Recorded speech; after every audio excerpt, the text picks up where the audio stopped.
Na Yesu asifiwe. Ndugu unaniangalia, na zile kumshukuru Yesu Kristo kwa sababu ya kupata nafasi leo ya kuweza kuja kumalizia kengele yetu ya 7. Kumbuka tulikuwa na unabii unaohusu kengele 7 za uamsho wa kanisa, na leo ndio mwisho kabisa wa kengele yetu ya 7 ambayo itakuwa na sehemu moja tu. Kwa ajili ya hiyo tena ni washukuru nyote kwa kazi yote kubwa ama ndogo mlioifanya kila mtu, lakini pia ni wakaribishe kwa ajili ya mwisho huu wa kengele hii ya 7. Mpate kushare, kusubscribe, mpate kulike, mpate kucomment, na tuendelee pamoja katika kuyafuatilia mengine ambayo ni mafundisho tunayofundisha katika channel hii ya Tunda la Wokovu, na mambo mengi tunayofanya kwa ajili ya ufalme wa Mungu, hasa kwa njia ya kufundisha ndani ya kanisa la Tunda la Wokovu, mahali ambako tunafundisha neno takatifu. Kwa hiyo ninaposema tumefika mwisho wa kengele ya 7 zote, haina maana ya kwamba tumekuwa na mwisho wa kuongea mambo ya Mungu. Bado tunaendelea na tutaendelea hadi kufa kumtukuza na kumhubiri Yesu Kristo siku zote. Kwa hiyo kwa ajili ya mafundisho, karibuni tena tuendelee kabisa hata kama kengele zimefika mwisho. Anayeongea nanyi hapa ni mimi Joel Yomba ndani kutoka hapa kwetu Australia, na shukuru Mungu kwa opportunity ama kwa muda huu ambao nimeupata wa kumalizia kengele hii ya 7. Kwa hiyo tena niwaalike, karibu tuianze hii kengele hadi mwisho, ili tupate kujua kile ambacho Mungu anataka sisi kukijua. Aya, tunaanza. Katika kengele hii niliambiliwa ya kwamba ni kengele inayohusu maridhiano ya Mungu kwa watu wake. Kengele inayohusu maridhiano ya Mungu kwa watu wake. Nikaambiliwa kusoma kitabu cha Zaburi ya 1 na mstari wake wa 2, ambacho tunakwenda kukisoma. Zaburi ya 1 mstari wake wa 2 inasema hivi: bali sheria ya Bwana ndiyo impendezayo, na sheria yake uitafakari mchana na usiku.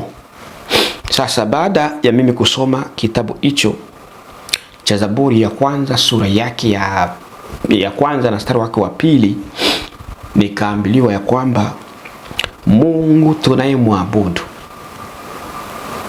ambaye ni Yesu Kristo ni neno. Kwa hiyo wale wote watakaweza kumuwaza, wamuwaze yeye kwa njia ya neno. Akaanza kusema njia ambazo unaweza kufanya ili kuwa connected na Mungu wako vizuri. Akasema, 1, kusoma neno na kuongozwa na neno. Mkristo lazima awe anasoma neno, Mkristo lazima aongozwe na neno. Narudia, Mkristo lazima awe anasoma neno, Mkristo lazima aongozwe na neno. Kumbuka kuimba kwa kupitia neno. Kwa wale ambao ni waimbaji, waimbe kwa kupitia neno, na kutembea kwa neno, kulikubali na kuambia watu hilo neno la kweli. Mtu huyu atendayo matendo hayo, huyu mtu hataondoshwa. Huyu mtu hataondoshwa kamwe. Maridhiano ya Mungu ni makubwa kwa watu wake. Watu wake walipopotea kwa sababu ya makosa yao, alijionyesha kwao kwa njia ya neno, nalo neno peke yake ndilo linalo nguvu za kumrudisha mtu aliyepotea na kukaa mahali pa salama. Neno peke yake ndilo linaloweza kurudisha. Neno la kweli la mpa mtu tumaini na kuishi tena. Neno la kweli umpa mtu tumaini ya kuishi tena. Linapokosa katika kanisa, la wafanya watu kuwa mateka, basi anayeimba kinyume na neno anapotosha sawasawa na yeye anayehubiri kinyume na neno. Upendo wa haki na wa kweli ni neno lililokuja ulimwenguni ili liwe mwangaza wa njia za watu wote na kuwapa uzima na kuwaongoza katika njia ya haki. Hiyo ndilo neno na nguvu ya neno. Nikaambiwa neno takatifu ni nini? Kaambiwa neno takatifu ni neno linalohubiriwa kwa viwango vya kuweza kuleta mtu kwa Mungu wake. Hilo ndilo neno takatifu. Na mapenzi ya Mungu ni kwamba wote wapate kweli. Basi ili ni jukumu sasa. Basi wahubiri wanaoyumbisha kweli kwa sababu ya malipo na tamaa za duniani hawataweza kamwe kuingia wapi? Kuingia mbinguni. Hawataweza kuingia mbinguni. Lakini haya yakaendelea kuniambia, haya ni maridhiano yangu, nataka ni waweki katika tumaini la milele. Machafu na yawe mbali nanyi. Baada ya kusema hivyo, nikaanza kuhesabiwa machafu yote yawe mbali na watu. Nikaambiwa, moja, mtu wa matusi hataweza kuona mbingu. Mtu wa matusi hataweza kuona mbingu. Mtu wa uongo hawezi kuona mbingu. Mtu wa siasa hawezi kuona mbingu. Mlevi na mchawi hawezi kuiona mbingu hata siku moja. Anayekasirikia ndugu yake, anayemuacha mwenzake afe na njaa na vyakula anavyo, hawezi kuona mbingu. Mtu wa chuki na mwenye hukumu bila sababu, kwa hukumu wengine bila kuwa na sababu yoyote, hawezi kuona mbingu. Mtu wa kuhukumu tu kwa sababu amejiona hivyo. Maana Biblia haijatuita kwa kuhukumu kwa lolote lile. Sawa? Mtu wa kuhukumu hawezi kuona mbingu. Maridhiano yangu nanyi ni matakatifu. Mtu wa tamaa hawezi kuona mbingu. Sitamfukuza mtu ajaye kwangu. Sitamwachilia nyonge na mwenye haki kupata uharibifu. Sikumwachilia Zakayo wakati alipotubu. Sikumwachilia Zakayo wakati alipotubu. Lakini pia akasema sikumwachilia Bartholomayo wakati alipotaka kuona. Kwa hiyo anayetubu usamehewa, na anayetaka kuona ataona.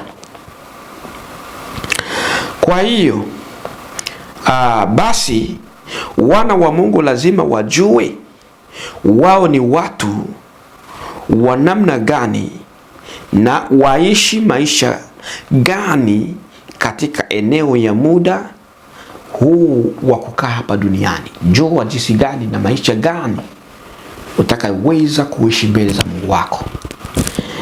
Zaburi 44 1 hadi 4 nikaambiwa kusoma, nitaisoma.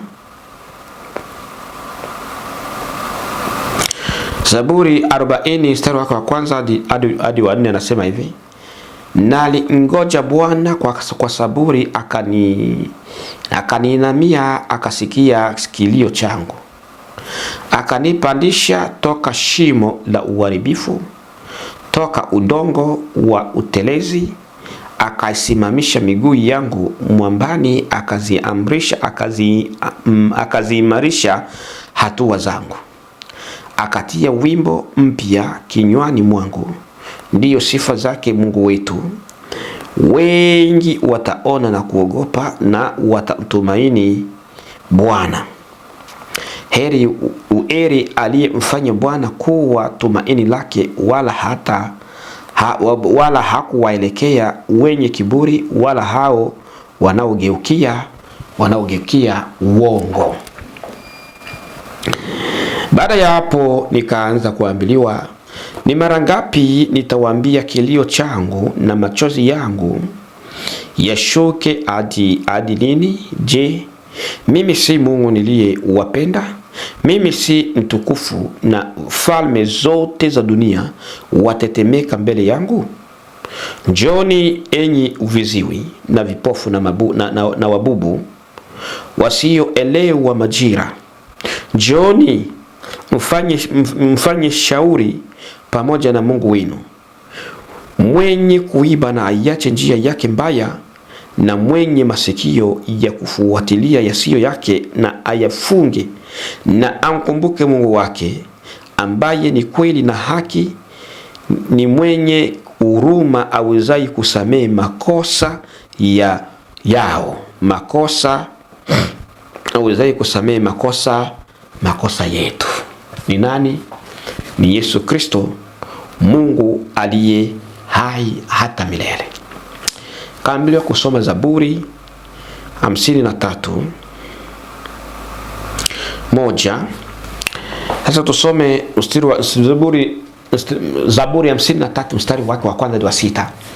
Lakini sisi tutasoma Zaburi 53 mstari wa kwanza hadi wa pili hadi wa 3 samani. Mpumbavu asema moyoni hakuna Mungu. Wametenda uovu wa ufisadi na kuchukiza, hakuna atendaye mema. Toka mbinguni Mungu aliwachungulia wanadamu, aone kama yuko mtu mwenye akili amtafutai Mungu. Kila mtu amepotoka, wameoza wote, hakuna atendaye mema, la hata mmoja. Hakuna atendaye mema, la hata mmoja.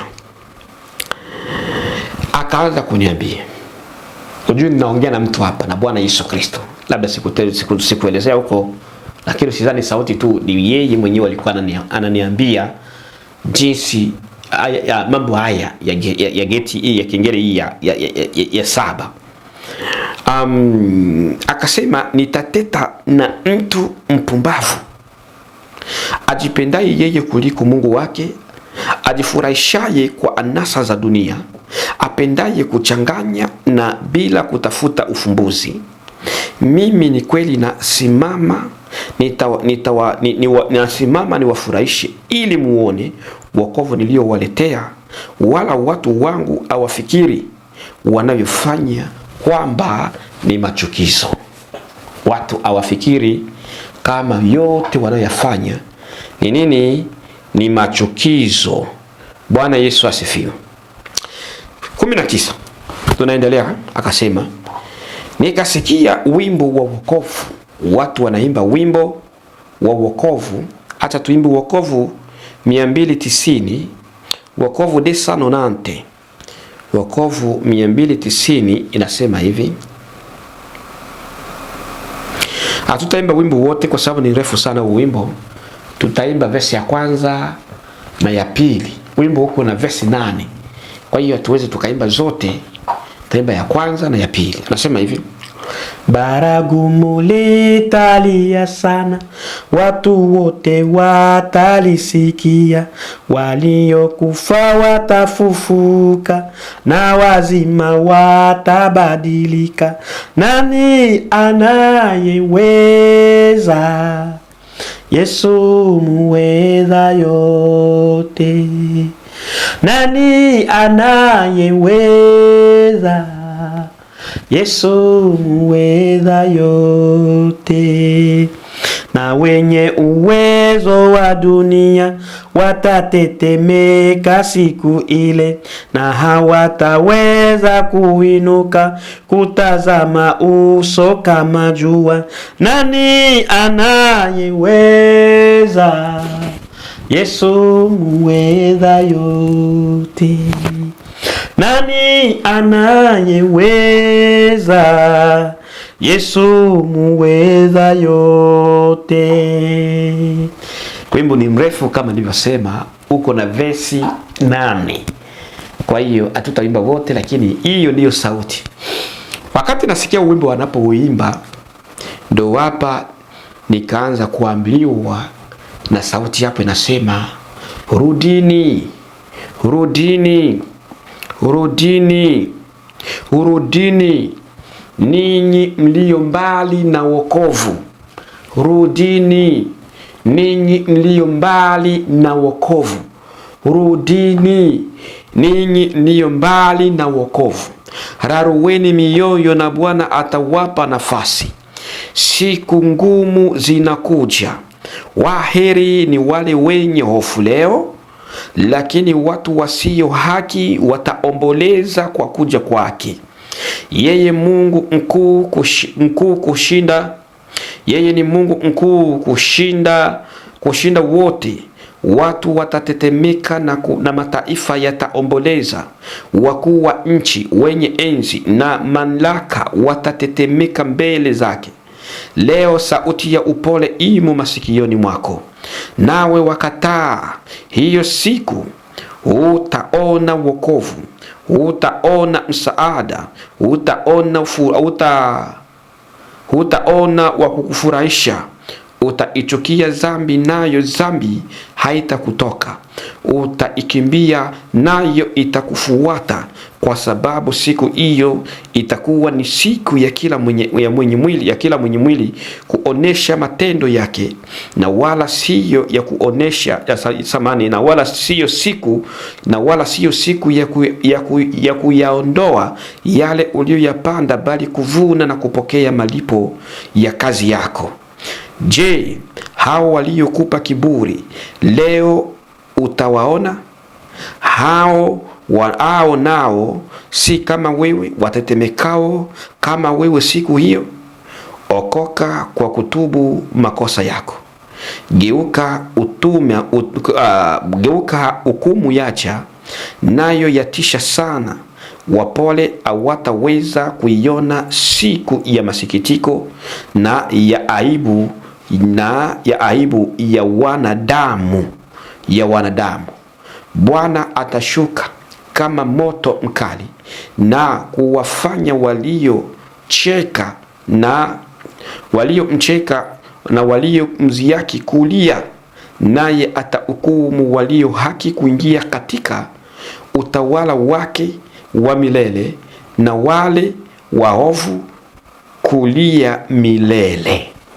Hiyo ndiyo sauti niliona nisome yote, ikawa inaongelea juu ya hukumu itakayokuja kuwapata walimwengu, wale ambao hawataweza kufanya nini?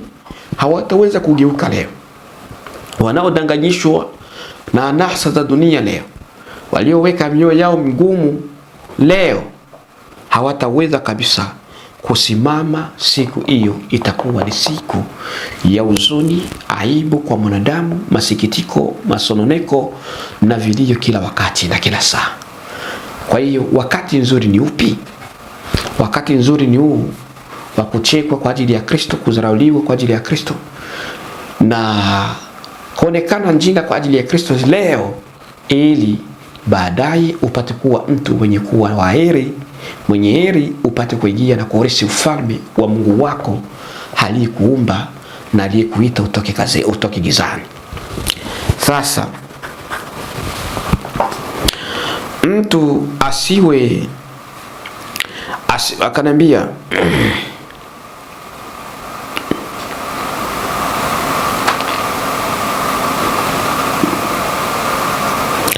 akaanza kuniambia mtu asiwe na wanawake wawili. Lakini kabla ya kuniambia, hajaniambia kuendelea huko kwa wanawake wawili, tarudi nyuma kidogo. Nikaambiliwa kengele hii ni ya kuwaleta watu kwa Yesu Kristo na kuwaonesha watu makosa yao. Mtu wa wake wawili ataweza kuona mbingu. Pasiwe mtu wa wake wawili, lakini pia pasiwe mwanamke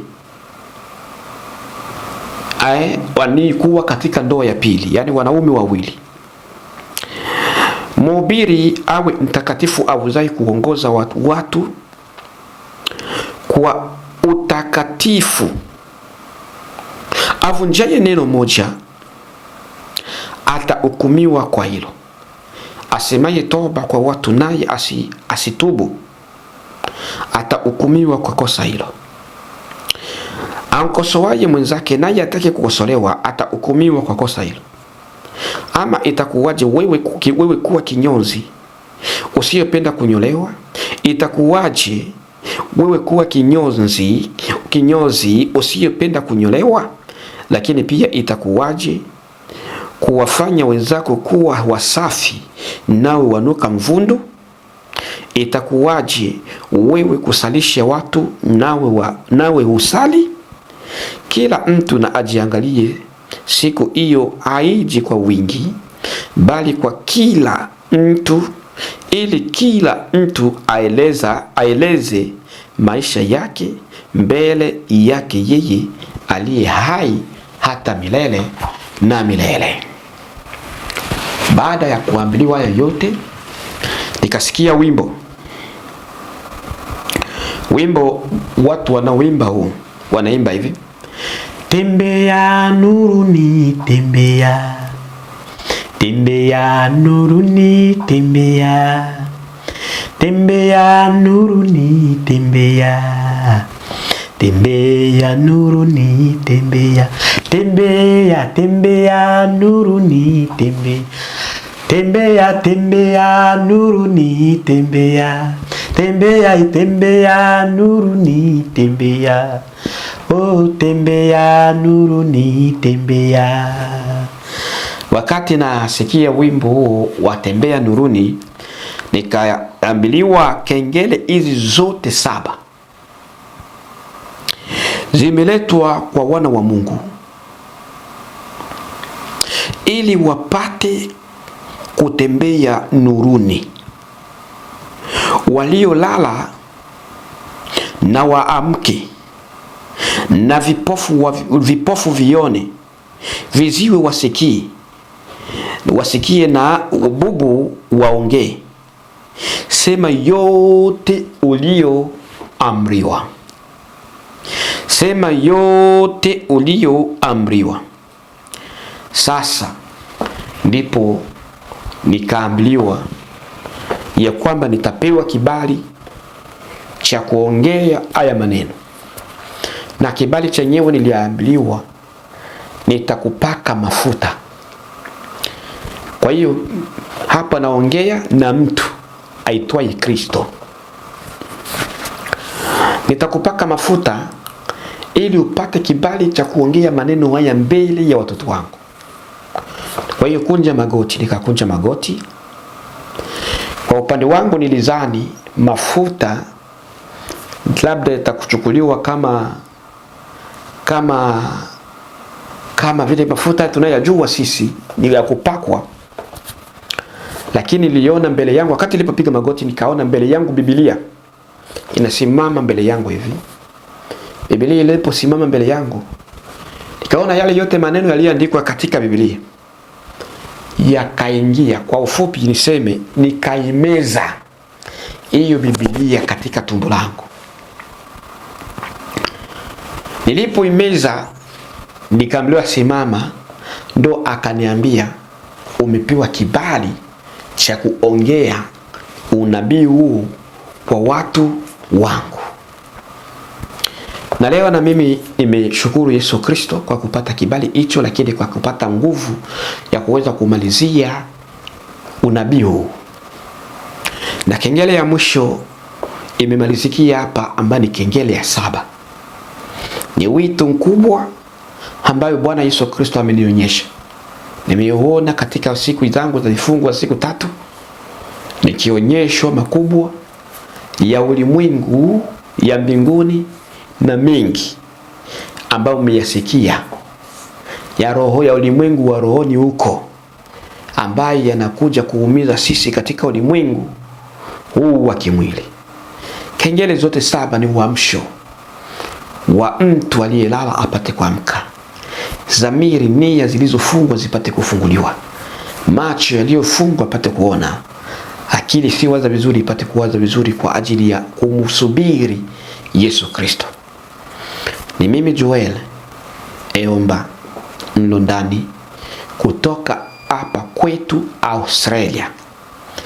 Na washukuru wote waliokuwa na mimi katika wakati huu, na Mungu awabariki na amani yake ipate kuwa na ninyi nyote. Asanteni tena.